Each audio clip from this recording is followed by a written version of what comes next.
मुसळधार पावसात खारसापोलीतील घर कोसळले. वैकुंठ पाटील यांच्याकडून तातडीची आर्थिक मदत.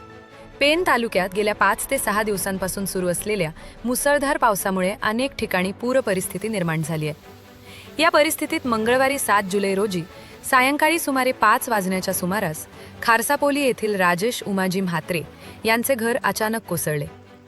घरात कुटुंबीय उपस्थित असताना ही घटना घडली. सुदैवाने कोणतीही जीवितहानी झाली नाही. घटनेची माहिती मिळताच भाजपा महामंत्री तथा रायगड जिल्हा परिषद सभापती वैकुंठ पाटील यांनी तहसीलदार तानाजी शेजाळ व कृषी अधिकारी सागर वाडकर यांच्यासह घटनास्थळी धाव घेत नुकसानाची पाहणी केली. त्यांनी म्हात्रे कुटुंबियांची भेट घेऊन त्यांना धीर दिला.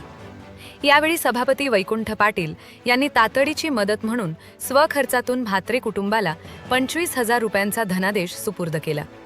तसेच शासनाकडून घर नुकसानीसाठी मिळणारी सुमारे 1 ते 1.5 लाख रुपयांची मदत लवकरात लवकर मिळावी यासाठी तात्काळ पंचनामा करण्याच्या सूचना संबंधित अधिकाऱ्यांना दिल्या. या मदतीबद्दल म्हात्रे कुटुंबियांनी वैकुंठ पाटील व प्रशासनाचे आभार मानले. यावेळी रामचंद्र म्हात्रे, दत्तात्रय म्हात्रे, सुभाष म्हात्रे, जयवंत म्हात्रे, प्रवीण म्हात्रे, तलाठी पल्लवी भोईर तसेच ग्रामस्थ मोठ्या संख्येने उपस्थित होते. वैकुंठ पाटील यांना काल फोन करायचा प्रयत्न केला आम्ही. ही घटना काल संध्याकाळी 6 वाजता घडली. राजेश उमाजी म्हात्रे हे घर मालकाचं नाव.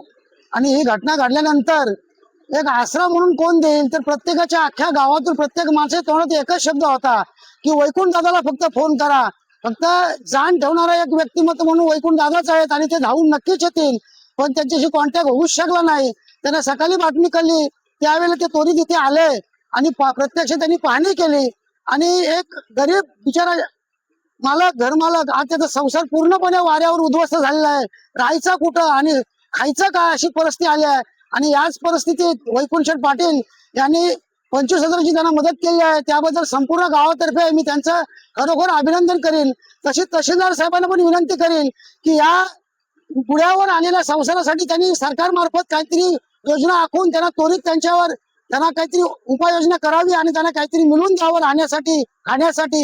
ही त्यांना सरकारला माझी विनंती आहे. आपण पाहत आहात शिवतेज समाचार न्यूज चॅनेल.